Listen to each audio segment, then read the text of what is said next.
Views expressed on this program are those of the host, guest, and callers, and are not necessarily those of this station, its management, or other advertisers. You're listening to Transformation Talk Radio.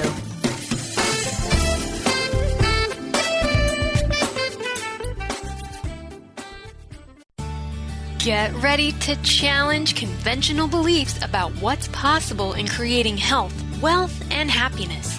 You are listening to Playing on the Edge Radio with Megan Edge.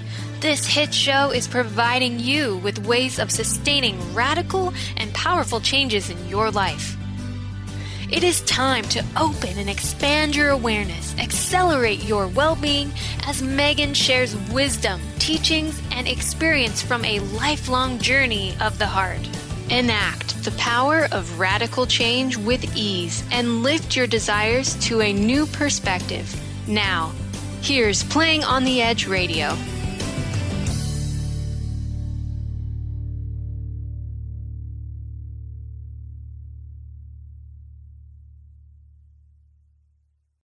On the Edge Radio with me, Dr. Pat. I get to do this fabulous show with the most amazing Megan Edge, Radical Change with Ease, on the edge of empowerment. Mm-hmm. On the edge of empowerment, right? When I say that, like on the edge of empowerment, the feeling that I get, right, about that is you're not quite there. Or you're there, and you're on the edge of moving from empowerment to disempowerment. Today, we're going to talk about the E word.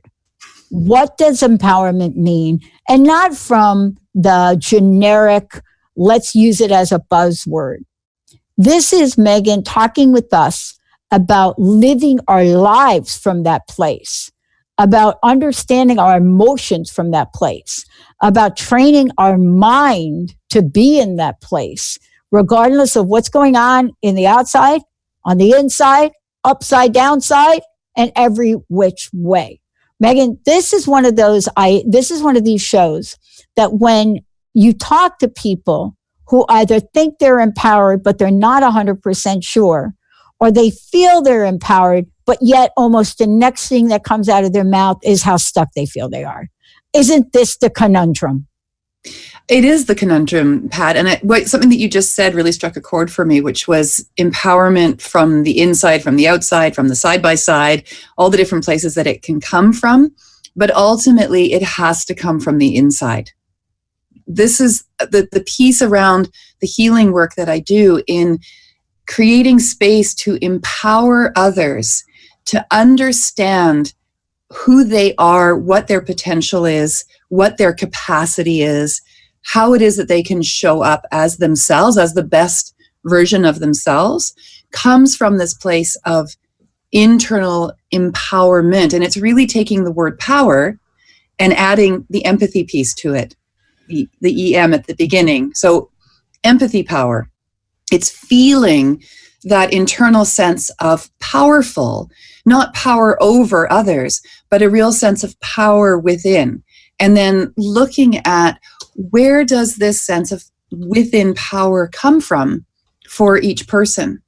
And it's the cornerstone of the work that I do is my desire to help people learn how to help themselves so that they're not dependent on me or anybody else to have a good day.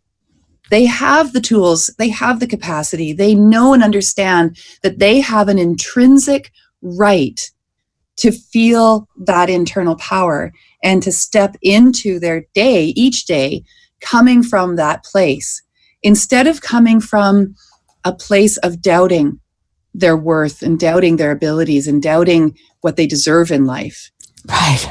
Right. Yeah. Doubting. So look, doubting means that you're not in faith. Doubting means that you don't trust something, right? Mm-hmm. A lot of times when we're doubting ourselves, right? We're not saying, Megan, I doubt whether it's going to rain today. Why do I doubt whether it's going to rain today? Because I just looked at the weather forecast for what's going on here in the Pacific Northwest and up by you. And what we realize is we are literally in our summer. So I can safely say, I doubt whether it's going to rain today, but that's not what we're talking about. We're talking about all these little mind games we play with ourselves that build this pathway to disempowerment. Mm-hmm. And I think for some people, they've never actually known what it feels like to feel empowered. Perhaps they grew up in a household where they were always wrong, where there was a very critical parent or very critical parenting. They didn't have an environment that fostered their own ability to make up their own minds about things and have that choice and that decision supported by the adults around them. And so they really end up growing up in an environment of doubting themselves and constantly questioning the validity of their choices, the value of their choices, the way in which they show up in the world. And ultimately that comes down to this very tiny place in their body, this very core belief, this limiting belief about what they're worth.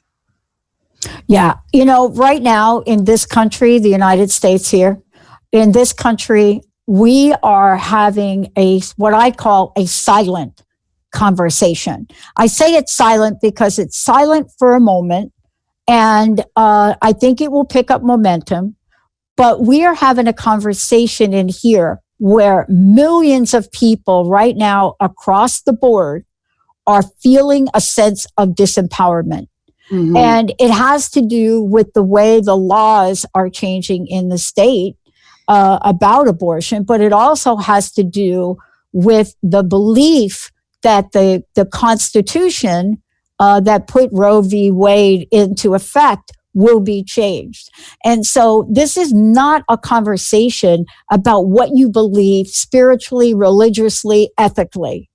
This is really a conversation about who will control me.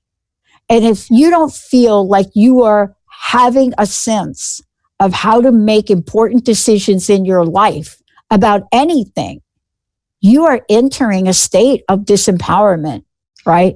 Absolutely. And what seems to be happening from my observing down south, and certainly in other parts of the world as well, is this legalization of disempowerment, where we're actually taking away rights that were already established and fought for, that should be intrinsic human rights, from half the population, and saying you no longer have a say, control, or decision-making over your own body and your body's processes. Mm-hmm. And there's a term that I'm going to put it out there today, and I hope it's something that you and I will be able to talk about in future shows. But what it really feels like to me is that there is a war on women from all walks of life, all shapes and sizes. I don't care what color you are, what religion you are. It's happening. It's real. It's a huge backlash to a very strong movement that's occurring around the world of women stepping into empowerment. Women entrepreneurs, mothers, CEOs, religious leaders, women around the world are saying, us now, listen, pay attention. We have important things to say. We have important things to contribute. We matter. We are half the population. We're actually a little bit more than half the population. We've got something to say. And this movement is incredible, what's happening around the world. And the backlash that's happening is so obviously outrageous that it boggles my mind that there isn't more, I don't know what, marching, more letters to the editor, more standing up on the soapbox and yelling and saying, enough already. Enough of this already. This is ridiculous what we're doing here. Yeah, right? I think that's the part that I'm a little bit shocked about myself. And I have an idea about it, and I'd like to run it your way. Okay. I don't know that there is a clear understanding about what's at risk for women. And let me tell you why. I was joking with you the other day, we were talking, and I don't know if it was Jessica I was talking with or somebody, but it was somebody of a younger generation. And I brought up the ERA. And in a conversation with these ladies, right, they thought I meant the gun people, the NRA, right? And they thought I was talking about guns. 20 minutes into the conversation, I'm talking about one thing. They're talking about guns. They think I'm talking. And I said, no, not the NRA, not about guns. The ERA, the Equal Rights Amendment that didn't pass for women, right? Decades ago, to give women equal rights. And they looked at me and they said, what are you talking about? Of course we have equal rights. And I had a moment, Megan, where I thought, okay, Pat, what you're about to say is going to be really, really important, right? And I thought, am I that out of touch? And what I realized is that part of what you're talking about this global movement to disempower is even built in to the lack of messaging to educate and inform. Women in this country do not have equal rights. No, they don't. End of the story. They don't in Canada either. We have many, many rights. Absolutely many, many rights. I didn't know that about Canada. Well, we have the same wage gap that you have down south. Yeah. There's a lot of, when you say silent, you used the word silent earlier, and it is a silent war in a lot of ways, because we're talking about centuries of culturalization. We're talking about almost a cellular memory of the last 300 or 400 years, literally since the Inquisition and the witch burnings. And there's an entire history, or her story. You remember we were talking about this in one of our very first shows together. We were looking at, where is the story? Where is the information? Where is that story that is ours? And it's there, but we have to look for it. And what I find shocking is that in the education system up here that my two daughters are going through right now, they're not learning about emancipation. They're not learning about any of the women's movements. And there have been many, especially since the French Revolution in European society, but globally, they're not learning about it.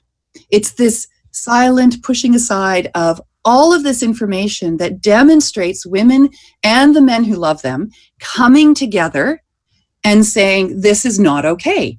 We're not going to stand for this anymore. It's all the marching that you and I did in our younger years. Yeah.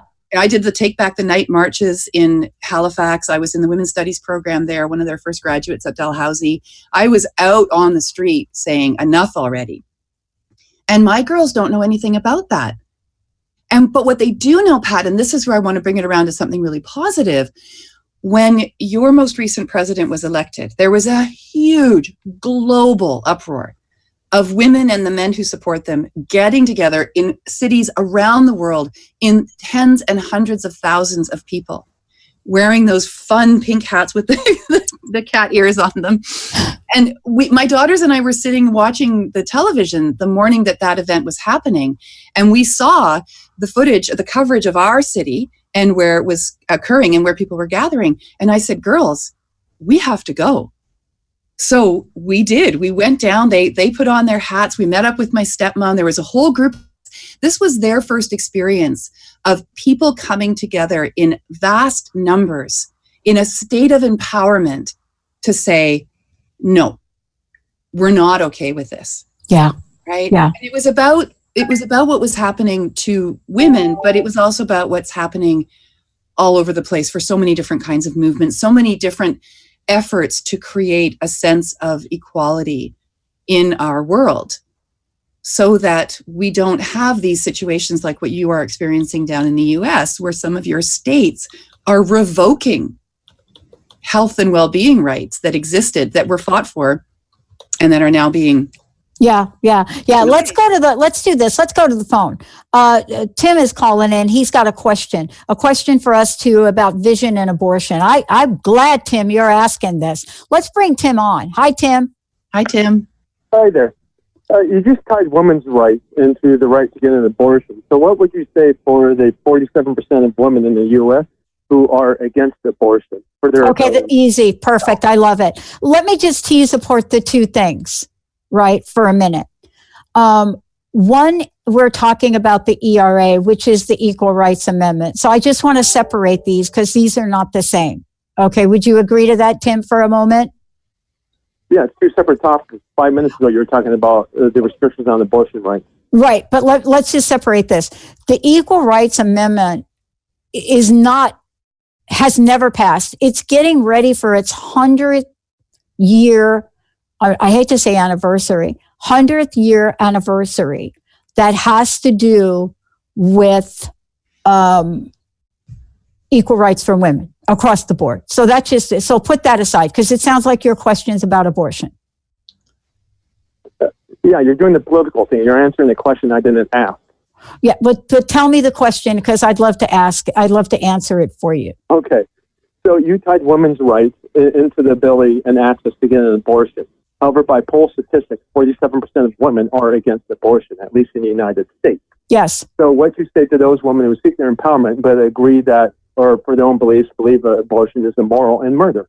Yes, I will tell you what. Did you see the poll that says while those women are against abortion, they are also pro having the right to decide what happens to their body? This is an interesting conversation. As a matter of fact, I'm actually going to cover this in my noontime show on Thursday. But here's the thing that crosses a line. Can I tell you about it for a minute? Yeah, I'm here for your response. Yep, it's one thing to be talking about a law, but do you know what the state of Missouri just did?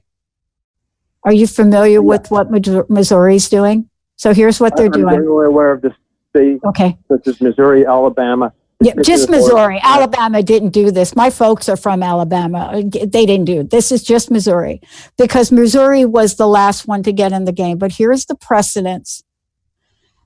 There is a fine line with everybody's rights, your rights and my rights. And there's a fine line. And this is all we're saying to look at. We're not talking about whether we're pro-abortion or not. Today's show is about how women feel disempowered when they don't have control of their body. So here's what's happening. And I'm going to give you a real situation. And I apologize that I can't mention the woman's name. But if you saw her on TV, you'd know her. In Missouri, here's what's happening. Woman goes to get an abortion in Missouri. The woman has been raped 4 times. She's gone to go to the only abortion clinic left in Missouri, which will probably shut down. So she goes through everything that is being asked of her, everything, all of the doctor reports, all of the above. She's meeting all the criteria. So here's what Missouri just did. And I don't think this has anything to do with abortion. What they added to the process is beyond that first pelvic exam. And I don't know if you're familiar with what women go through for a pelvic exam, and I will talk about the details of that on Thursday. But she went through that. And what Missouri then said is, no, you have to go through a completely next pelvic exam that has no health implications, that has nothing to do. So you see, we're not really talking about whether you believe in abortion or not, because I actually haven't expressed my feelings about it, and I am Christian. And so I'm talking about what the law does to disempowered women. So here, imagine this, if this were a loved one of yours or a child. And maybe you wouldn't have them go through this. But any man or woman, and by the way, there's a talk to put men through this. This is what happens. A woman that has been violated multiple times and now hasn't been touched by anybody since that violation sits through one very traumatic exam. Thank God, a loving exam. Barely gets through it. And now she has to go through it again. And these pelvic exams are invasive. They're painful. They don't administer drugs for them. And this is really what we're talking about. You know, we're not even talking about abortion. We're talking about disempowerment. That's what we're talking about. Flaw in there. By That's it.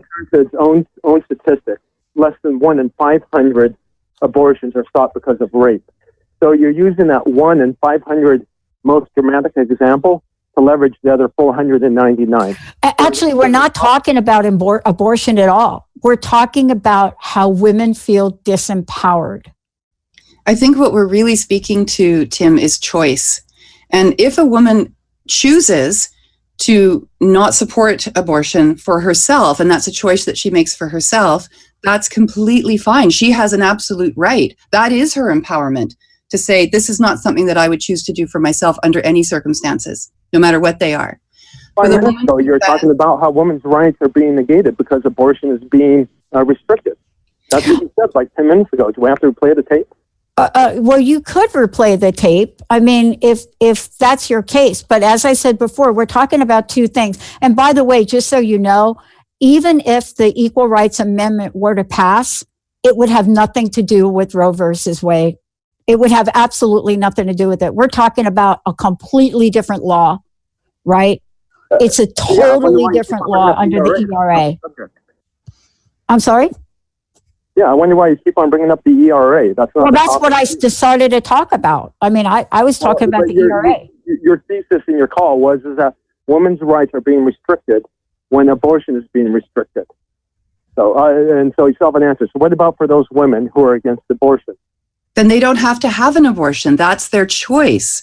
That's their empowerment. That's what we're talking about. And what if they're politically active against abortion? You know, are they against women then? Well, let me get something a little bit more basic about it. So let me take the personalized view about abortion, because I have my own view about it. And you probably will be shocked to hear what I say about it. But here's the thing. We have a law, a federal law. It's called Roe versus Wade. We have a law. Mm-hmm. And from a constitutional perspective, do you think that law is being upheld? Just constitution-wise. Being upheld? Yeah. I think it's a law. I think what we're debating now are the boundaries of the law. But do you think the boundaries of the law are being upheld? Right? For the most part, yeah. Well, I'd like to throw a question out, if I may. Can I interrupt for a moment? Sure. And then we're going to have to go to break. So yes, please. I'm wondering and I put this out to everyone who's listening, what would be the one thing that could be taken away from you that would create the most experience for you of feeling disempowered? Good question. And just to think about that from a place of your own personal thoughts of your own rights, of your own entitlements, of what matters and what's important to you, what would have to be taken away, i.e. made illegal for you to do or to have or to participate in, for you to get a sense of what it feels like to be disempowered? And I don't need an answer from anybody right now, but just to have that question in mind when we get into these very emotional places where we start to get into beliefs and morals and values of which we feel very personal and very protective of. Yeah. And putting that on somebody else, bring it back to yourself. What would have to be taken away from you for you to feel disempowered, for you to feel like you had something to fight for to get it back? Mm-hmm. Yeah, let's take a break. And that is a great question to talk about.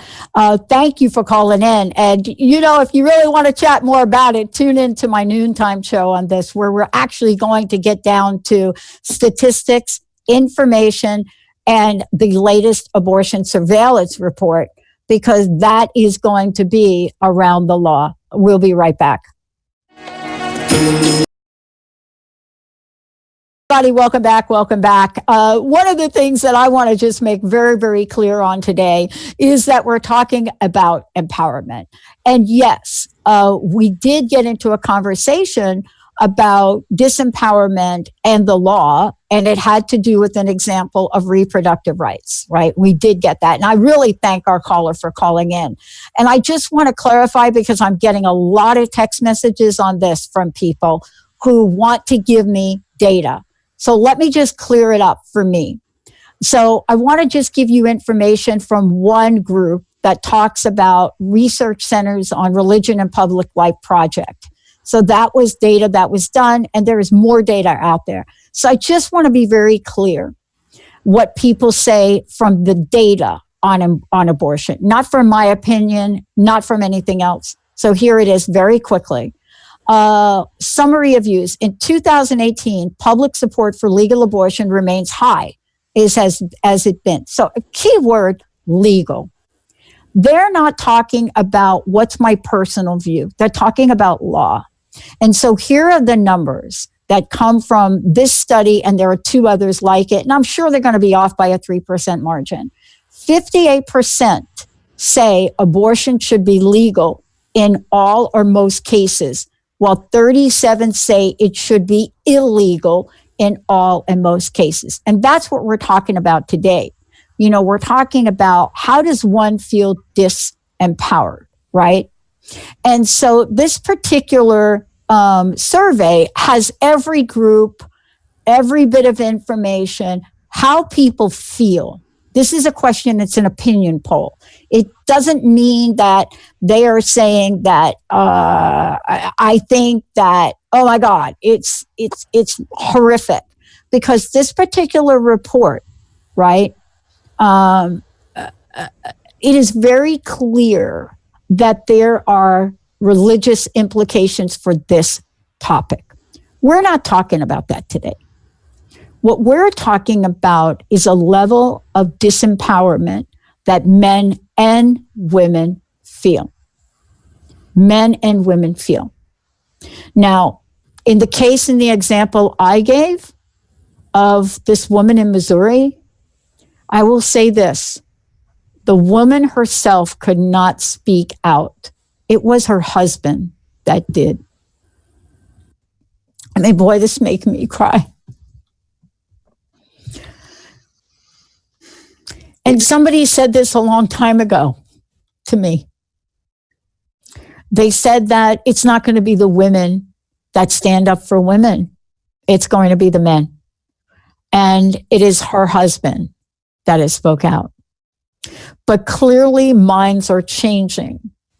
I was brought up as Catholic, and I will say, last statistic I'm going to share, you can go to pewforum.org, pewforum.org, and one of my relatives sent me this and said, have you seen the latest information on Catholics? And I said, like what? And so Catholics are divided, as we are at every sit-down dinner table, family gathering, social media tweeting. 51 now say that abortion should be legal in all or most cases, and 42 say it should be illegal. And so what we're talking about here is getting at the core of what makes men and women live in a life of complete empowerment. And I want to just comment about this woman that I cannot disclose her name. But I will say this, that the level of disempowerment came from and comes from husbands, boyfriends, brothers, sisters, comes from everybody. We just happened to bring up a topic that's a little bit of a hot button. And we are not talking about religious beliefs, as Megan and I have both said. You know, we are not talking about our religious belief. You know, what we believe religiously is not about today's topic. But I will tell you this. Everyone here should take hold of the question that Megan asked. And I think the question that you ask is a powerful one. Because when you ask parents that question, the number one issue that comes back from an emotional and psychological perspective is a feeling of unsafeness for their children. Mm-hmm. I mean, that is disempowerment. To have your child go to school and not be sure that your child will come home. This is really what we're talking. We just happened to pick a topic from the headlines today, I think. Mm-hmm. Well, we picked a topic that has a lid on it that's coming off in a very, very dramatic way.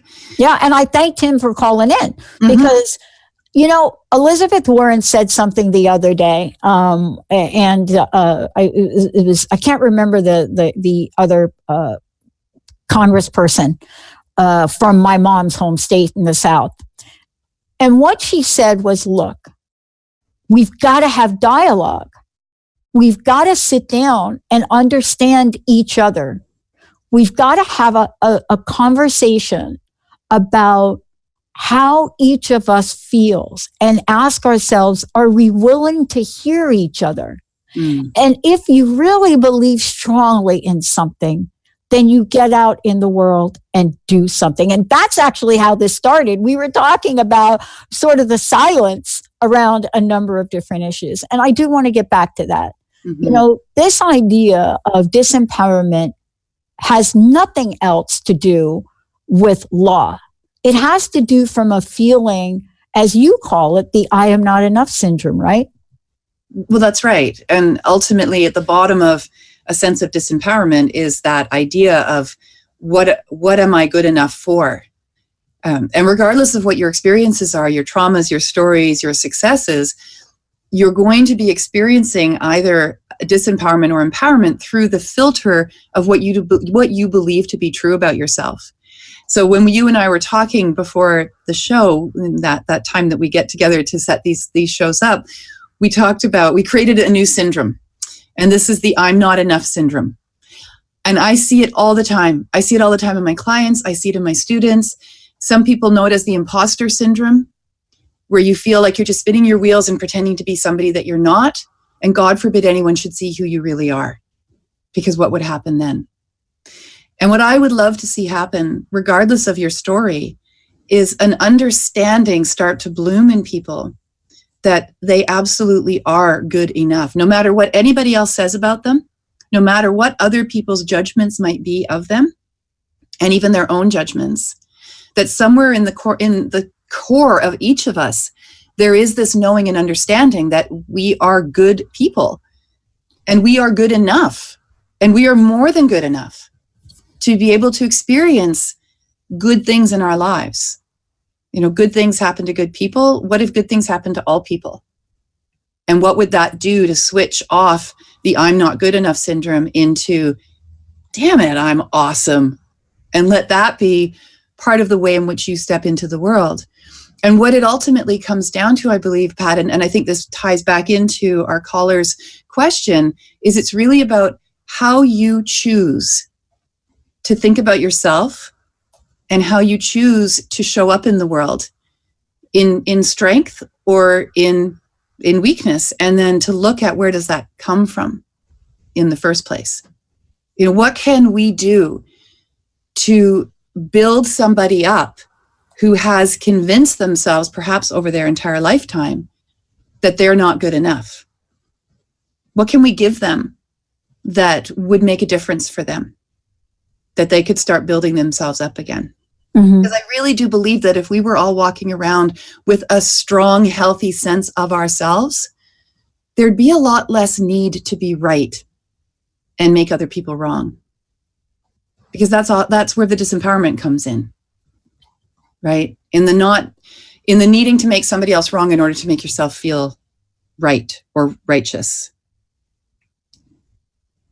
When we think about this, when we're starting to look at, you know, feelings that we have about not being enough, this shows up in all areas of our lives. I mean, it shows up whether or not you're going to be able to sit down and ask your boss for a raise, or whether or not there's something that you may fight for in a grocery store about a price that's not correct. I mean, this is a wide range when we're talking about this. You know, we're talking about different aspects of empowerment and what that means, right? We're not simply talking about how do we stand up in the face for other people, other places, other countries, other things, but how are we going to show up for ourselves, right? Yes. Yeah. And one of the hot buttons on this, which doesn't get talked enough about, is the level of worthiness, right? Am I worthy of going to the person at the register and saying to them, you overcharged me? Or walking into my boss and letting my boss know that there is something that is not okay, that just happened at a meeting, between an exchange between the two of us. This is the range. And if you look at them individually, not a big deal. But this is not about that. This is about a pattern of not enough syndrome. That's right. And it's asking the question, well, what is enough? Yeah. Or what if you are good enough? Right. What if you are good enough? That's a really empowering question. When you turn it around from I'm not good enough, and then you switch it up to, but what if you are? What if you are good enough? Or even to take it to a place of, but is it true that you're not good enough? And this is the work that I do when I help people with their core limiting beliefs. We go through a process of identifying a fear, a belief that they're holding on to about themselves that isn't healthy, like I'm not good enough. And we start asking a series of questions. Well, what is the worst thing that could happen if you're not good enough? Well, people won't respect me. Okay, then what's the worst thing that would happen if people don't respect you? And we take that questioning all the way down to the deepest place where we end up finding the source of that I'm not good enough syndrome. Mm-hmm. Where is it coming from? And when we find that core limiting belief, like it may be, I wasn't wanted. That might be the core belief. Maybe you were told your whole life that you were a whoopsie baby and mom and dad weren't planning on you. And you've internalized that to mean that you actually weren't wanted. And that's the core limiting belief. Then we question it. We ask, is it true that you're not wanted? And what we're looking for is to get to a point where the person can say, no, it's not true. I am wanted. And to start to build that back up to a place where the person can begin to see evidence of where, in fact, they are wanted, instead of only seeing the evidence that they suppose means that they're not wanted. And it creates this cascade shift effect all the way down to the cellular level, from the spiritual to the energetic to the emotional. It creates a sense of empowerment. The person stands up straighter and says, I am wanted. And in that moment, in that statement, everything shifts. And even when there are big things going on that are beyond your control, like laws that are being made, you can still do the interpersonal work to create a well of strength within you that allows you to move into the challenge of having your voice heard from a place of empowerment. Mm. When you're able to really question these core beliefs and really get to the source of them and discover whether they're actually true or not. Mm-hmm. Yeah. And I think that's part of what's healthy about today's show. And it definitely is healthy about the new show that I do. And I use the word healthy in the way that, I learned healthy to mean. And that is, can we sit down and have a conversation and understand each other better? Right. Can we sit down and come to a place of commonality, right? Mm-hmm. Can we do that? What's fascinating about all of this is when you break it down and you really look at it. And again, I'm going to stay with the topic that we had, because this is a topic that from an emotional point of view, I really had to understand for myself. And when you look at asking people, do you think that abortion should be legal? They ask them 3 ways: under any circumstances, under certain circumstances, or legal and all. And so what they found is they're trying to understand this. The pole is split now between pro-life and pro-choice. But when asked about the legality, and this is where women and empowerment conversation comes in, this is where the understanding comes in. Even though 50-50 split, why then wouldn't all 50 jump in and say it should be illegal? And it doesn't. See, because this is a bigger conversation that we need to have. Mm-hmm. This is a conversation which may talk to the point about a law that was done ages ago, that maybe some things have changed to rethink it, right? This is about understanding now what we know and how we should make informed decisions.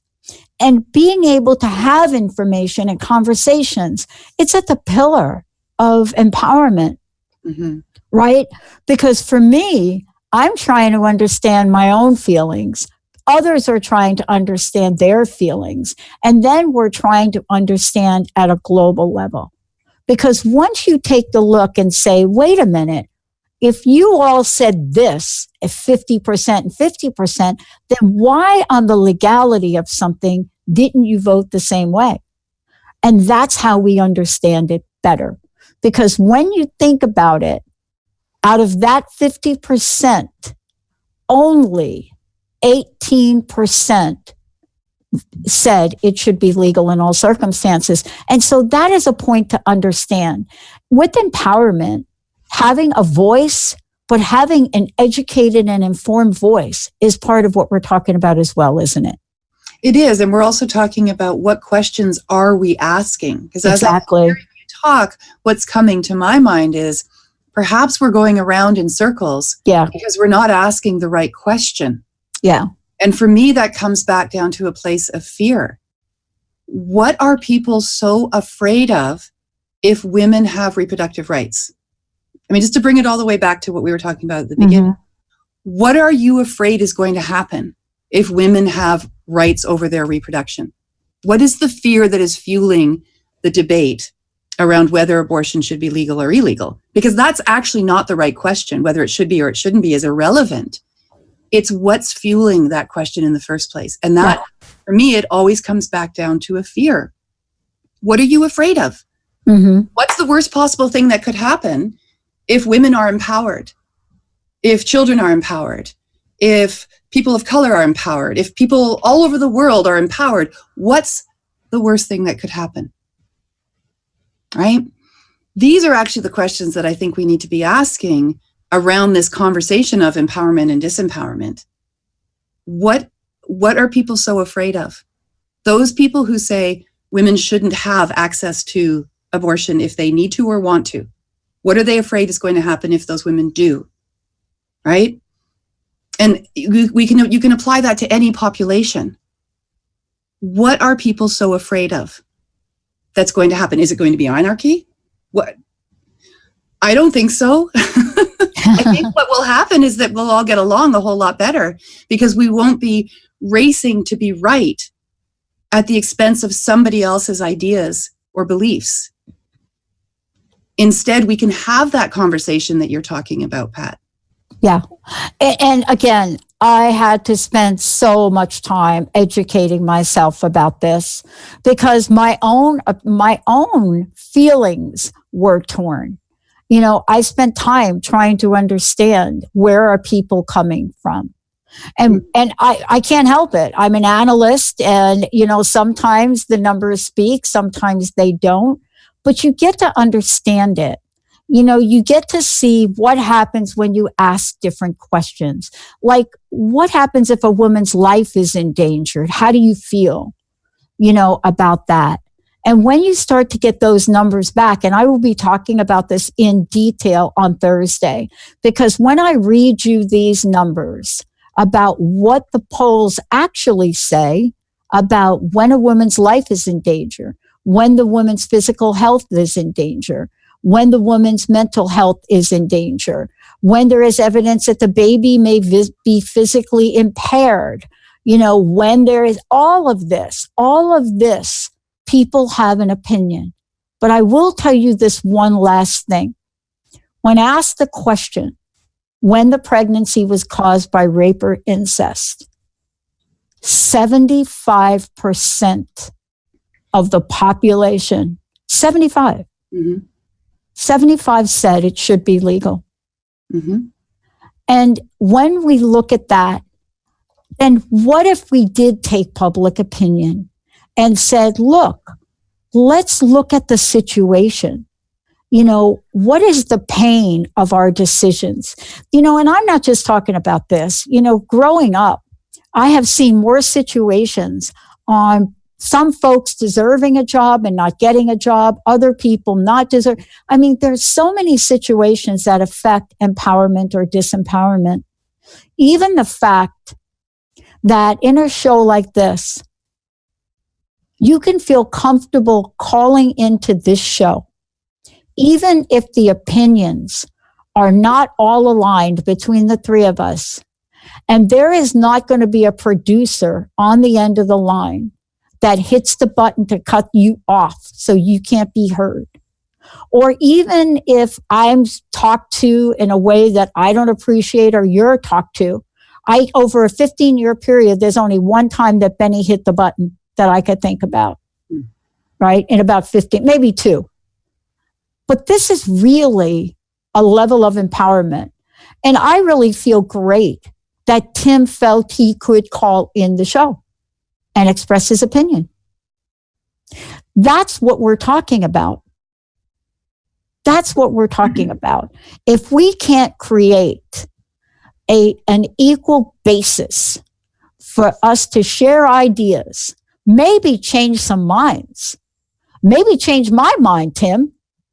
If we can't do that, then what does it say about who we are and the place we live? Do you know what I mean? I do. And the two words that are coming into my mind, Pat, are voice and choice. That's it. And maybe that's the name of the next show. I don't know.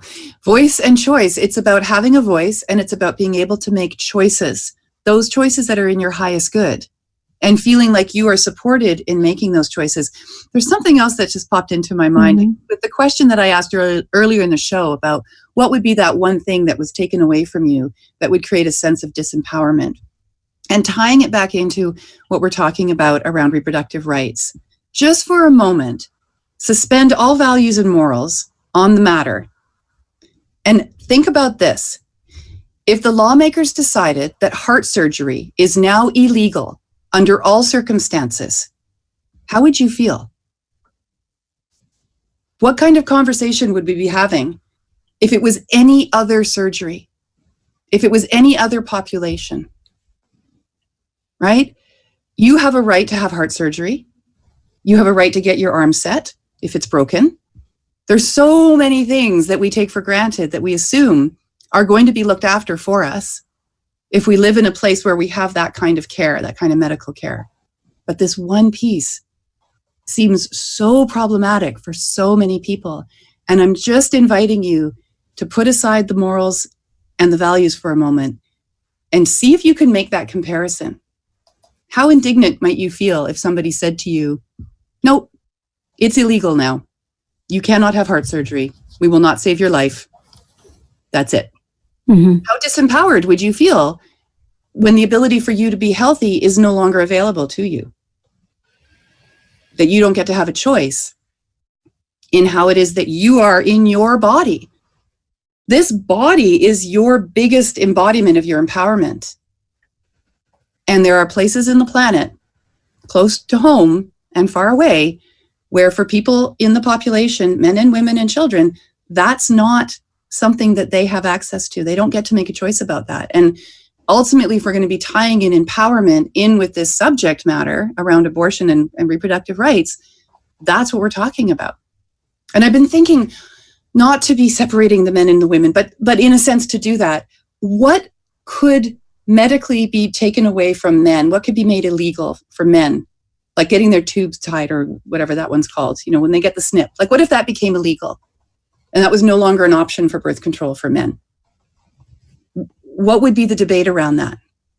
I don't have the answer. I just think it would be an interesting way of switching up the conversation and putting it in a position that hits home a little more closely instead of an intellectual debate way up here. Well, I have to tell you that I have a friend that is from the Jewish tradition, and he is an advocate, and I'm not going to get into it here, but I will talk about it Thursday. If you know what happens to Jewish men, right? Mm-hmm. There is a conversation about whether or not that act that has been in place for years and years and years, that happens to young male babies, has lasting psychological effects. And I'm going to be talking about that Thursday, because there is a situation for men Mm-hmm. and maybe not all religions, but there is a situation that really talks to where do we draw the line? Right. Where do we draw the line? When do we say, look, that child has no say in what you're doing to his parts? So how early does the disempowerment begin? Exactly. Right. And so, I think that today we've come around full circle. But the thing is, when we step back and we look at the world and we look at empowerment for all, men, women, children, across the board, it really is our birthright. And it's not always easy to get. And that's the conversation. Megan, thank you for today. How can people find out more about you? Really got going here today. We did get going here today. They can find me all over the place. You can find me on Facebook under Megan Edge Healing or Megan Edge. You can find me on my website, meganedge.ca. I'm on YouTube under Megan Edge Healing. Loads of really beautiful videos to share with you. I'm on LinkedIn. I even have a Twitter account somewhere. Lots of different places you can reach me. Email me. I'd love to hear from people. Let's carry on the conversation. Yeah. Yes. And by the way, thank you for texting me. It's called circumcision for those of you out there that want to look it up. Megan, thank you very much. Thank you all for tuning us in, turning us on. And again, Thursday at noon on CRN and Transformation Talk Radio, we are going to be talking about empowerment and the law. And we are going to be talking about circumcision. So all my Jewish friends, call in. Talk to you later. Thank you, everybody. Bye-bye. Bye, everyone.